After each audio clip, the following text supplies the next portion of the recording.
সিস্টাৰ আপোনাৰ নামটো ক'ব শিল্পী ৰেখা ডাঙৰীয়া শিল্পী ৰেখা ডাঙৰীয়া ক'ৰ পৰা আহিছে চাবুৱা আপোনাৰ কি হৈছিলে মোৰ বিষ হৈছিলে খুব বিষ হৈ থাকে চাইড মই একো কৰিব নোৱাৰোঁ কাপোৰ চাপোৰ চেপিব নোৱাৰোঁ ঘৰ সাৰিব নোৱাৰোঁ তেনেকুৱা বিষ হৈছিলে তাৰপিছত মই ইউটিউবত চালোঁ চাই পিনে মই প্ৰথমতে ইয়ালৈ ফোন কৰিলোঁ ফোন কৰি মই এড্ৰেছ ল'লোঁ কেনেকৈ আহিব পাৰি তাৰপিছত মই আজি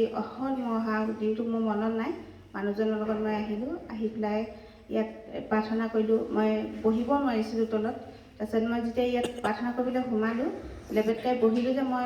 লগে লগে পাতল পালোঁ পাতল পোৱাৰ পাছত মই মানে লাহে লাহে মই ভাল পালোঁগৈ ভাল হ'বৰ কাৰণে কি কৰিছিলে মই ভাল হ'বৰ কাৰণে মই তেনেকৈ আপোনালোকে ইয়াত মোক যেনেকৈ কৈ পঠাইছিলে প্ৰাৰ্থনা কৰিবলৈ ঘৰত এই থাপনা হেৰিখন দিছিলে তাত মই তেনেকৈ কৰিলোঁ কৰি পেলাই তাৰ আগতে কিবা ডক্টৰ তাৰ আগতে দেখাইছিলোঁ নাৰ্ভৰ প্ৰব্লেম বুলি ক'লে বহুতবাৰ নাৰ্ভৰ মেডিচিন খালোঁ বেজি লওঁ মই লগত দেখাই থাকোঁ তাৰমানে মই উঠিব নোৱাৰোঁ নহ'লে